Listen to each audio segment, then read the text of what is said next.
All right, good morning to all you guys out there. I see a bunch of you already waiting for the show to start. I know I'm 2 minutes late. I had to hug a toddler. Well, she's 4. She's not really a toddler anymore, but it's when the baby girl comes running around the corner and jumps and screams, "Daddy, good morning!" You catch the baby and you hug it. Let's do this.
I ain't gonna lie, I kind of want to just sit here and keep rocking out because that's a great. That's I got that tune from Story Blocks. It's one of the stock media distributors that I use for professional projects, and it's just perfect. It just hits exactly right. Now, I got a couple things I want to talk about just based on what I'm seeing in the chat this morning. First off, hey, Rhodey with the first blood, my man, drawing that first blood. That's a high honor on the show. And I see people in the chat, my viewers, and I love my viewers. And when I say that, you'll hear talk show hosts, pundits, analysts, commentators, people who do what I do. Many of the others that you see, you're Steven Crowder, right? You're Ben Shapiro, Michael Knowles, Tim Pool, et cetera, et cetera. They have much larger audiences than I do. And they will say, I love my fans. I love the people that watch my show. I know this is a smaller show. The fact is that part of that is that a large portion of my audience are people that I know personally. And I'm not just talking about my mommy and daddy watching the show. They do. I see them. I see both of them have made comments in the chat this morning. Good morning, Ma. Good morning, Sergeant Major. Good to see you guys this morning. I love you. But there are a lot of people in this chat who I know personally and who know each other personally in the real world. But and one of the other things that I find that's just awesome, I see like, let me see. Fish and Golf says, good morning, everybody. Steve says, morning, Fish. Fish says, morning, Steve. I got a morning all from Trish. And then I got a good morning, Steve, and a good morning, Steve from Trish and from Pitt, Danny. And I've got Steve saying good morning to Danny and Trish and so on and so forth. And people saying good morning to Cindy. And y'all, this is something that you don't see in the comment thread on the bigger shows.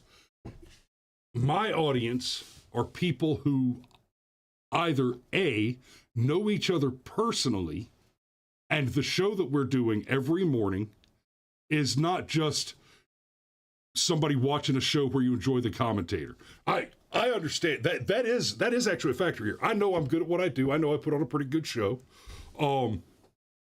And I know that a lot of you watch the show because you enjoy my commentary. You get a chuckle out of my verbose and humorous take on occasion. But it's also true, and this really, really makes my day. I sit down and do this in the morning, have a cup of coffee, read the news, start my day, hang out with you guys, and I see it in the chat day after day after day.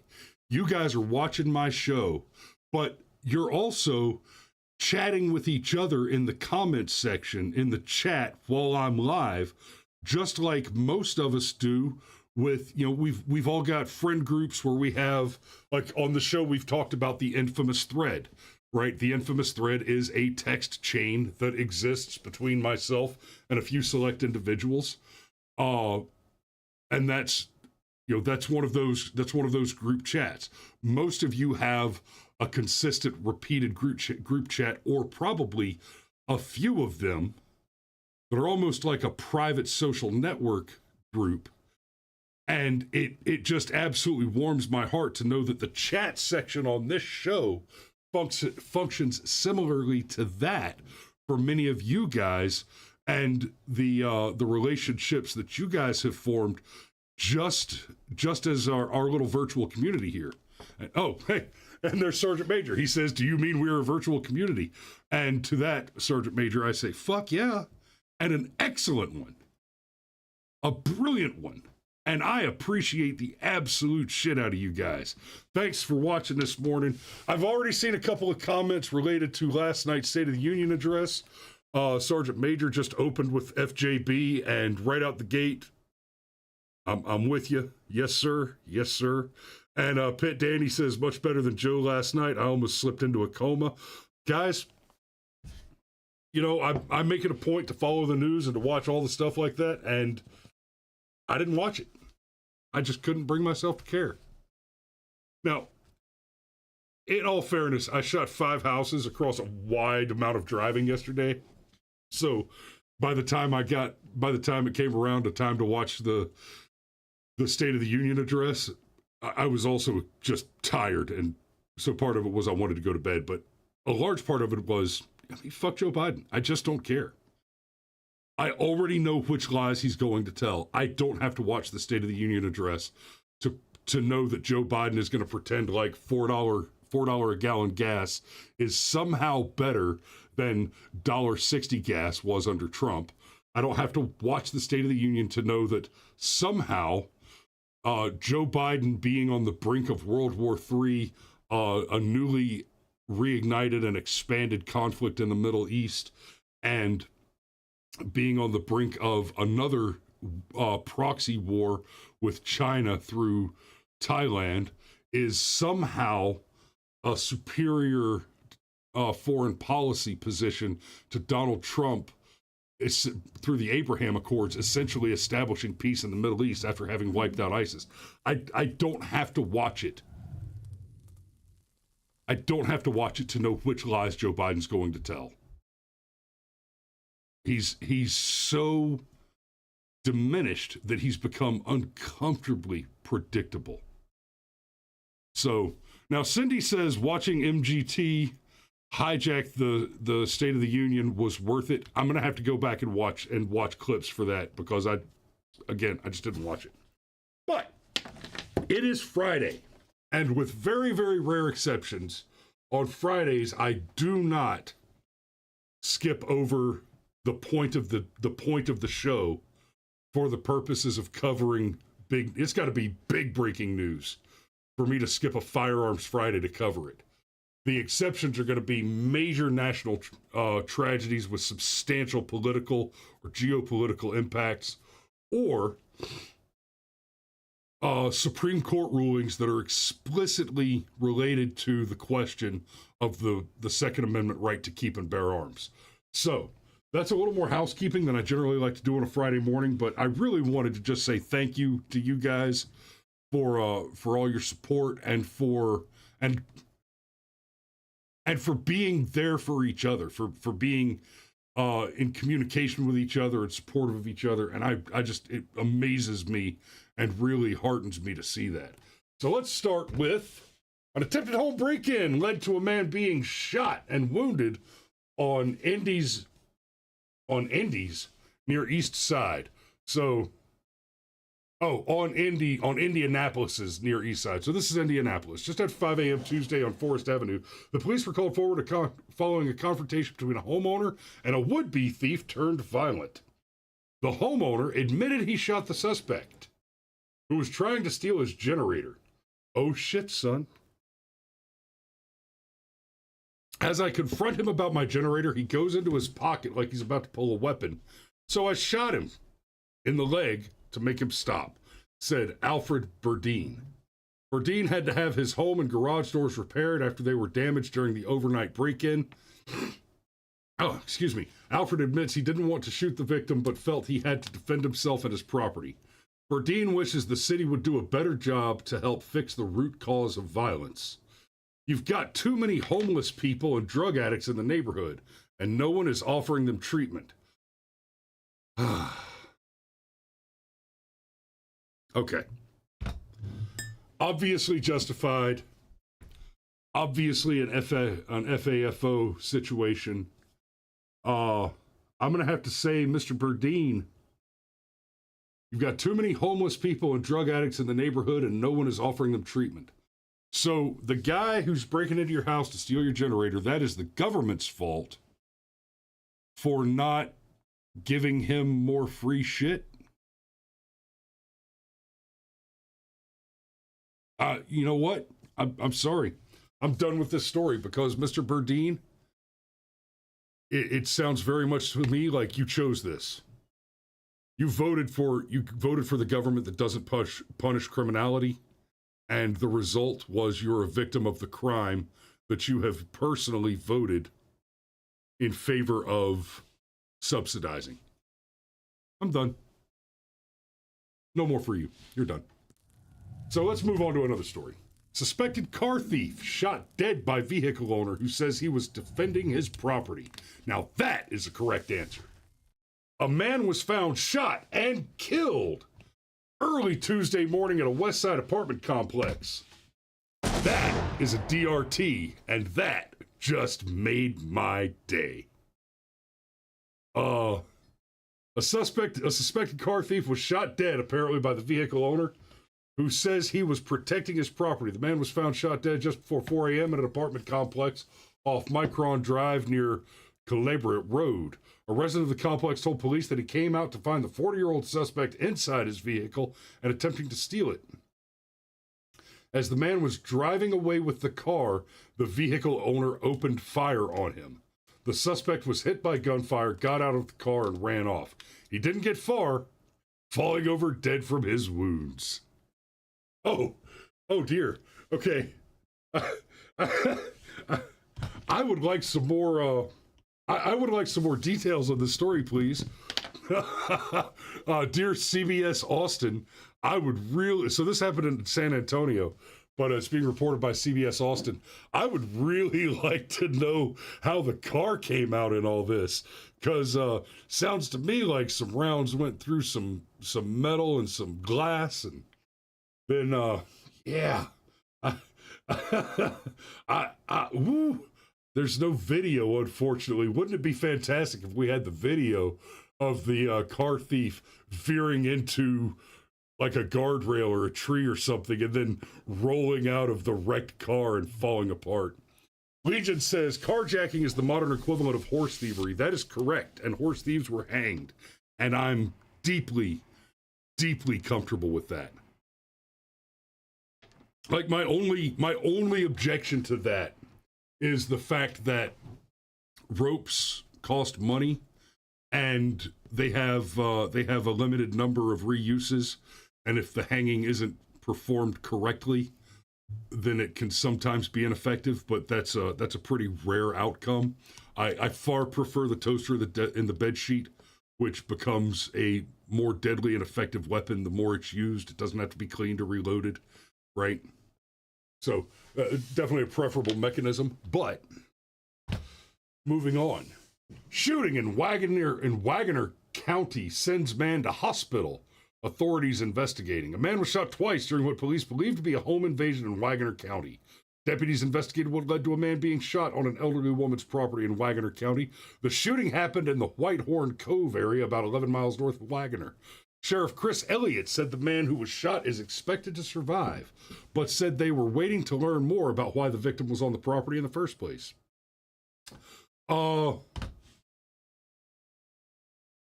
will be a little gentle handling this.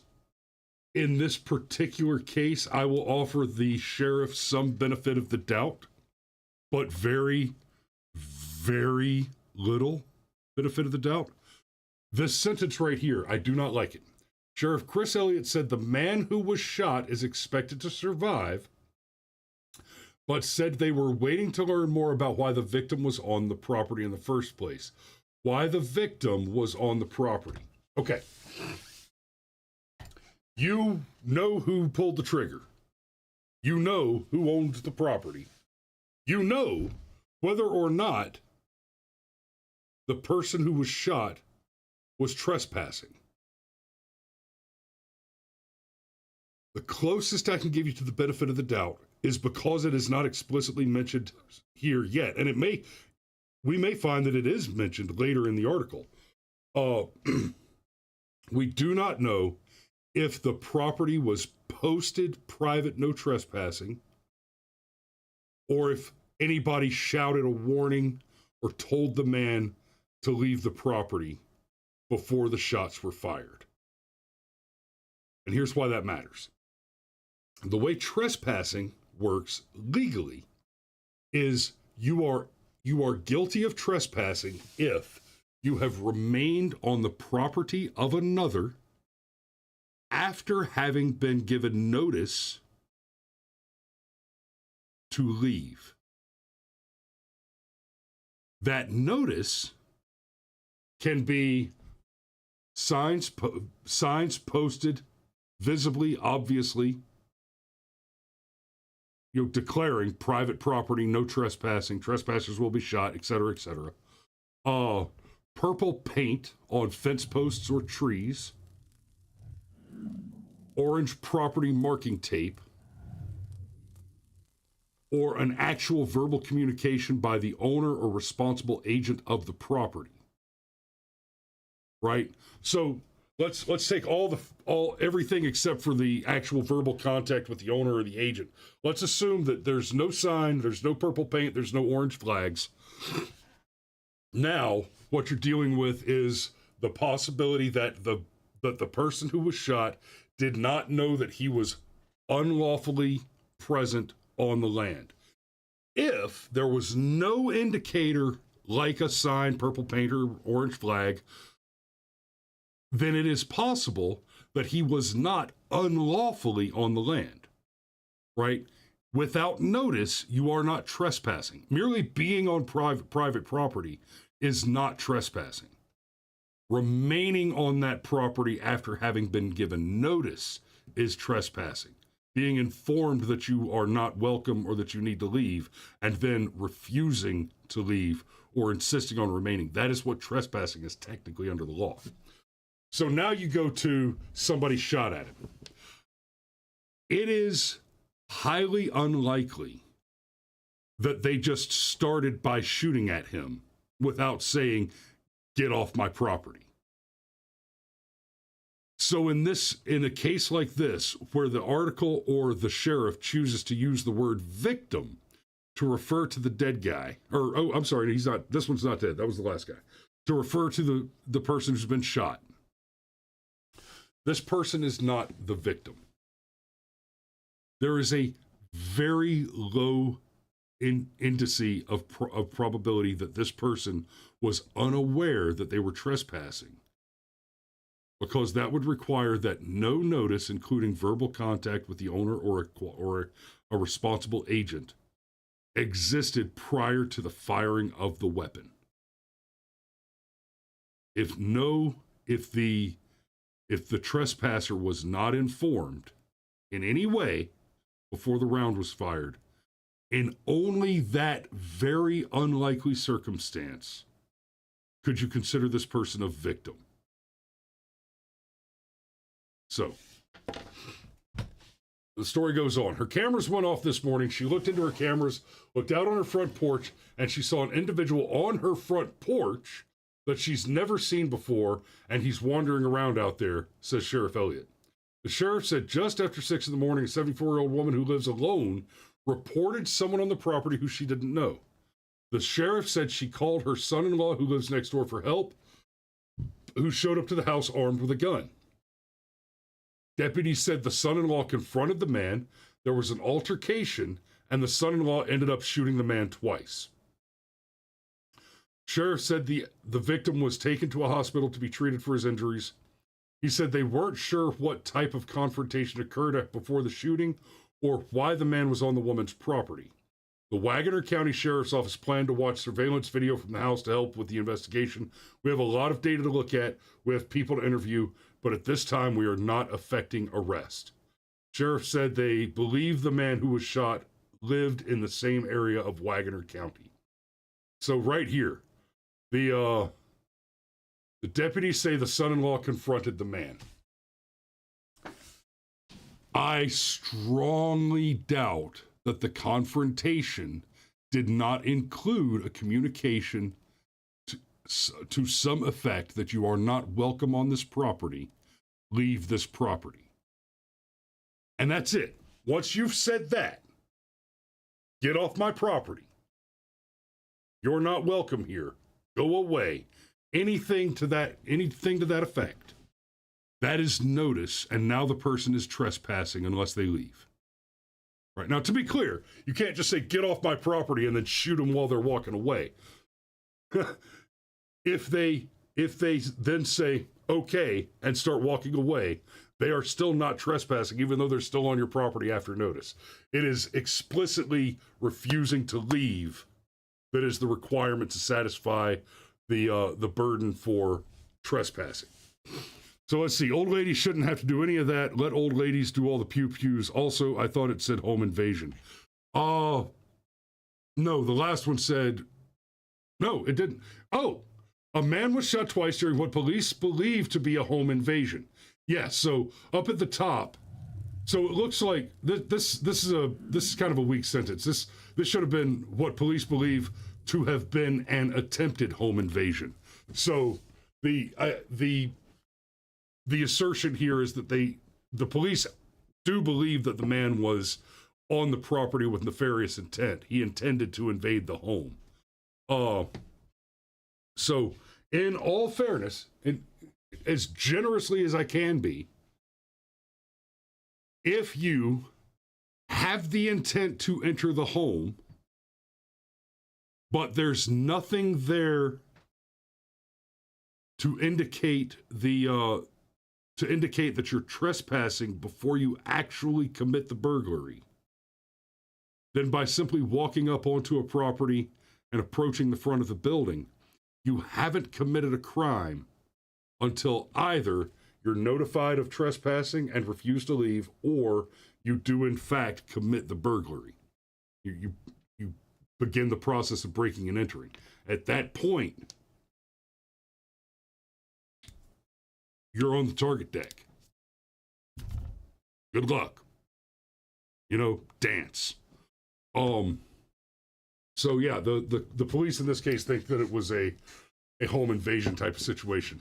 Now, it looks like the son-in-law, they said son-in-law, right? Yeah. Looks like the son-in-law confronted the man on the front porch and ended up shooting him twice. And the man was taken to the hospital to be treated for his injuries. So, sorry, brother, I'm gonna have to give you one of these, because if you're close and if you're within talking distance and you've already drawn your weapon, buddy, you should be able to hit what you're aiming at. So, let's go ahead. I've got time for one more, and this is gonna be the one. Oh, goody. You know what? I'm just going to show you the video before I read you the headline on this one. I haven't actually watched the video yet, but sort of. It's a 2-minute and 15-second video, and I turned it on and fast forwarded to the part where the actual surveillance video is shown. What? No. Oh. Live is hard mode. Come on, play, you piece of shit.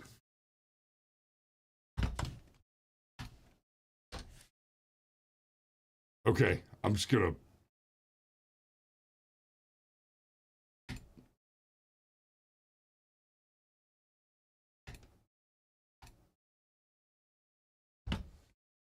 Okay, here we go. You got the guy in the jewelry store, right? We're looking at the security camera feed from this jewelry store.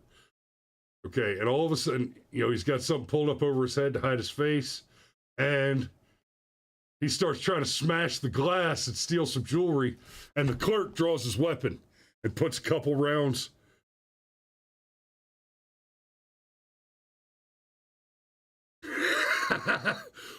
Why the hell did he go back? Brother, there ain't nothing I could have dropped except for maybe... Okay, I'll take it back. I was about to say, ain't nothing I could have dropped that would have made me go back in after that if I were in that position. But, okay, maybe, heat of the moment, the thing I dropped is a fanny pack with a wallet that has my ID in it with my address on it. Maybe that's worth one quick turnaround, but damn, son. I hope y'all are ready for this headline. Robber gets shot in the butt twice trying to escape. Yeah. A concealed carry license holder stopped a man trying to rob a jewelry store this morning. Before the thief could take anything, the employee pulled his gun and shot the offender in the buttocks 2 times as he was trying to get away. You know what? I don't have a button for that. I need a button for that. It's been like 5 years since the butt gun story, and we just need more. Yeah. Mr. C says lead vitamin. I think you mean lead suppository, my friend. He tried to escape on the train. Stolen cars the preferred method in Chicago, but fell into the passenger car, and that's where the cops found him. This happened right before lunch at the Chicago Landmark Diamond Center in the middle of the shopping district of the Mag Mile. The police took the employee into custody, but no reported charges have been filed yet. The store employee fumbled for his gun, and I can't stress enough the need to get training and practice on a regular basis. The number of self-defense shootings in Chicago that have occurred this year is definitely outpacing last year. CCL shootings are already in the double digits, and that's not good for tourism. Fuck you, it's not. That's great for tourism. Hey, come to Chicago. We're safer now because we sprouted sacks and started shooting the bad guys.